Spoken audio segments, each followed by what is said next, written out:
Welcome to మన TV. Guntakal పట్టణంలో నిర్వహించిన సమావేశంలో వైఎస్ఆర్సీపీ ఐటీ వింగ్ జిల్లా అధ్యక్షుడు వై రాజశేఖర రెడ్డి మాట్లాడుతూ కొత్తగా అధికారం చేపట్టిన కూటమి ప్రజల అభివృద్ధి సంక్షేమంపై దృష్టి పెట్టకుండా కక్షలు, గొడవలు, హత్యలతో ఆంధ్రప్రదేశ్ రాష్ట్రాన్ని భయభ్రాంతులకు గురి చేస్తున్నారన్నారు. ఇచ్చిన హామీల అమలుపై దృష్టి పెట్టకుండా రెడ్ బుక్ లో రాసుకున్నామని అందరినీ బెదిరిస్తూ పాలన సాగిస్తున్నారన్నారు. కూటమి నేతలు పవన్ కళ్యాణ్ ప్రశ్నిస్తానని ఈ రోజు మాట్లాడకుండా పదవిని అనుభవిస్తున్నారన్నారు. ఎక్కడ చూసినా హత్యలు, మానభంగాలు, కిడ్నాప్లతో రాష్ట్రంలో అలజడులు సృష్టిస్తున్నారన్నారు. వైఎస్ఆర్సీపీ అధ్యక్షుడు జగన్మోహన్ రెడ్డి ఢిల్లీ వేదికగా ఈ హత్యాకాండపై ధర్నాకు పిలుపునిచ్చారు. రాష్ట్రపతి ప్రధాని దృష్టి పెట్టి ఆంధ్రప్రదేశ్లో పాలనను చక్కదిద్దాలన్నారు. ఇచ్చిన హామీలను మొదట అమలు చేయాలన్నారు. ఈరోజు ఆంధ్రప్రదేశ్లో జరుగుతున్నటువంటి దౌర్జన్యకాండని పూర్తి స్థాయిలో మేము ఖండిస్తూ ఉన్నాం. ఎందుకంటే ప్రభుత్వం అన్నాక ప్రజల యొక్క సంక్షేమము, అభివృద్ధి వీటిపై దృష్టి పెట్టాలి. కానీ దౌర్జన్యాలపై లేదంటే ప్రత్యర్థి పార్టీలపై కక్ష తీర్చుకోవడాలపై రెడ్ బుక్ అని చెప్పి లేదంటే బ్లాక్ బుక్ అని చెప్పి ఏర్పాటు చేసుకొని వాళ్ళకి వ్యక్తిగత కక్షలతో ప్రభుత్వం ప్రజాస్వామ్యబద్ధంగా ఇచ్చిన అధికారాన్ని దుర్వినియోగం చేయడం మంచి పద్ధతి కాదు. ఎందుకంటే ఈరోజు చెప్తా ఉన్నాము, గత 5 సంవత్సరాల వైఎస్ఆర్ కాంగ్రెస్ పార్టీ ప్రభుత్వంలో ఏ రోజు ఒక చిన్న ఇన్సిడెంట్ కూడా జరగలేదు. అంతకు ముందు ఉన్నటువంటి ఫ్యాక్షన్ అట్లాంటి గొడవలన్నింటినీ అప్పటి ముఖ్యమంత్రి వైఎస్ జగన్మోహన్ రెడ్డి గారు ఉక్కు పాదంతో అణిచివేశారు.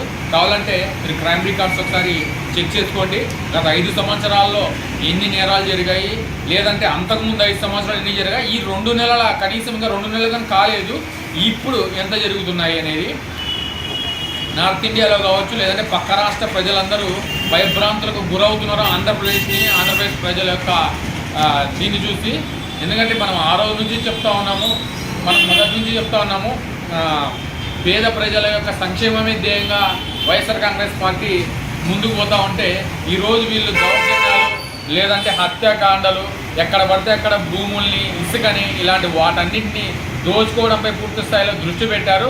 ఈ 2 నెలల కాలంలోనే వీళ్ళ యొక్క అసలు స్వరూపము ముందు పడింది. కాబట్టి మేము చెప్తున్నది ఏమంటే ఇటువంటి వాటిని ప్రజాస్వామ్యయుతంగా అందరూ ఖండిస్తాము. భవిష్యత్తులో ఎవరు చేసినా ఇలాంటి తప్పుని ఖచ్చితంగా వైఎస్ఆర్ కాంగ్రెస్ పార్టీ అడ్డుకుంటుంది.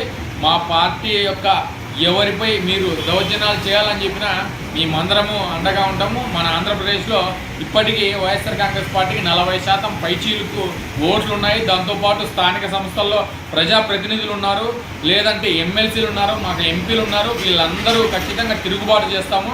ఇప్పుడు ఈరోజు ఢిల్లీలో జరిగేటువంటి ధర్నాలో కూడా దేశవ్యాప్తంగా ఆంధ్రప్రదేశ్ని మరో బీహార్గా ఎలాగ వీళ్ళు ఈ 2 నెలల్లో తీసుకుపోతున్నారో దేశవ్యాప్తంగా మేము చూపించబోతున్నాము. కాబట్టి అందరూ ఆంధ్రప్రదేశ్లో జరుగుతున్న దౌర్జన్య కాండని గమనించండి.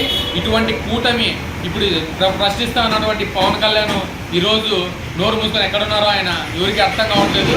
ఎందుకంటే బీజేపీ మీకు కూడా ఈ పాపంలో భాగం ఉందని చెప్పి మేము ఈరోజు చెప్తా ఉన్నాము. మీ 3 పార్టీలని నమ్మి మీరు పేద ప్రజలకి ఏదైతే అందరికీ మంచి చేస్తారు, లేదంటే వైఎస్ఆర్సీపీ కంటే ఎక్కువ సంక్షేమం మీరు చేస్తారని చెప్పి నమ్మి మీకు ఓట్లు వేసిన పాపానికి మీరు వ్యక్తిగతంగా ఆస్తులను కూడబెట్టుకోవడానికి, మీ కక్షలు తీర్చుకోవడానికి మీ యొక్క ప్రజాస్వామ్యబద్ధంగా ఎన్నికైన పాలనని యూజ్ చేస్తున్నారు. కాబట్టి మేము ఈ యొక్క దౌర్జన్య కాండని ఖచ్చితంగా ఖండిస్తూ ఉన్నాము.